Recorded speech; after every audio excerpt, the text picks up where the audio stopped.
Hi guys, welcome back to my channel. আজি আমি বনাম ফ্ৰাইড ৰাইচ। ইয়াতে মই গাজৰ, কেপচিকাম, পিয়াজ কাটি লৈছো আৰু আদা নহৰু পেষ্ট, সয়া সস, ভিনেগাৰ আৰু অকণমান চিকেন লৈ লৈছো আৰু চাউল লৈ লৈছো। চাউলখিনি মই ভালদৰে ধুই লৈছো।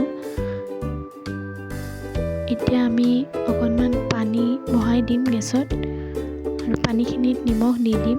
নিমখ আৰু নেমুৰ ৰস দি দিম। এইকেইটা দিলে মানে চাউলটো এটা এটা হৈ থাকিব। এতিয়া পানীখিনি অকণমান গৰম হোৱাৰ পিছত চাউলখিনি ঢালি দিম আৰু অকণমান লাৰি দিব। সেয়া মাজে মাজে লাৰি চাই থাকিব আৰু 80%হে সিজিব দিব। বেছি সিজিলে ফ্ৰাইড ৰাইচটো ভাল নহ'ব।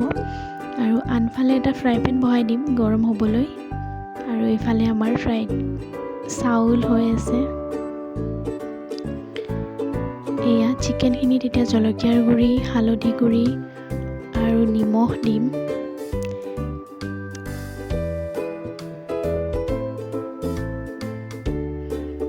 এতিয়া আমি ফ্ৰাই পেনত তেল দি দিলোঁ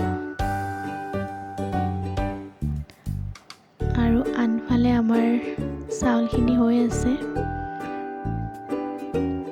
এতিয়া চিকেনখিনি সানি দি দিম।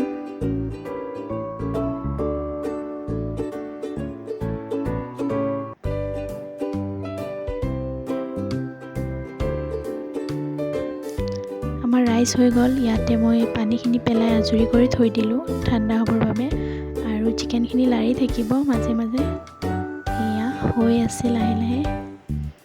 এতিয়া এটা কেৰাহী বহাই দিছোঁ। কেৰাহীটোত গৰম হ'বলৈ দিম। ইয়াতে মই দিছোঁ তেল। তেলটো অলপ গৰম হ'লে পিঁয়াজখিনি দি দিব। পিঁয়াজখিনি দি কেনে অকণমান লাৰি থাকিব।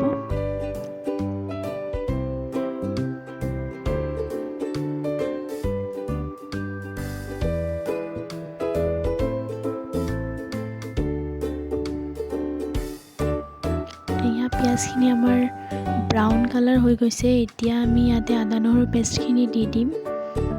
তাৰপিছত আৰু অকণমান লাৰি দিব।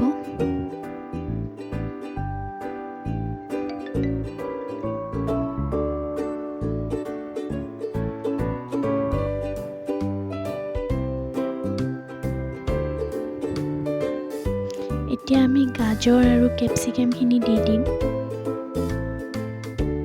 এইখিনি দি আকৌ ভালদৰে লাৰি ল'ম।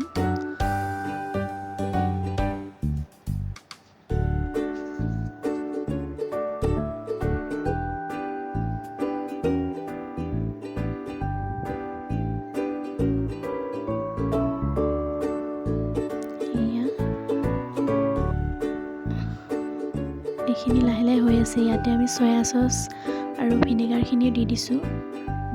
দুচামুচ দি দিছোঁ। এতিয়া চিকেনখিনিও দি দিলোঁ। এতিয়া আকৌ ভালদৰে লাৰি ল'ম। ভালদৰে সিজি যোৱাৰ পিছত ৰাইচখিনি ঢালি দিম। এতিয়া আকৌ ভালদৰে লাৰি ল'ব।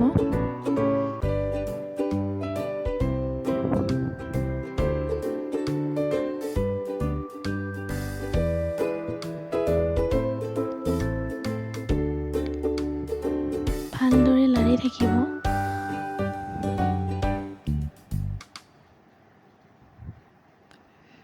আৰু এয়া মই অকণমান নিমখো ছটিয়াই দিলোঁ।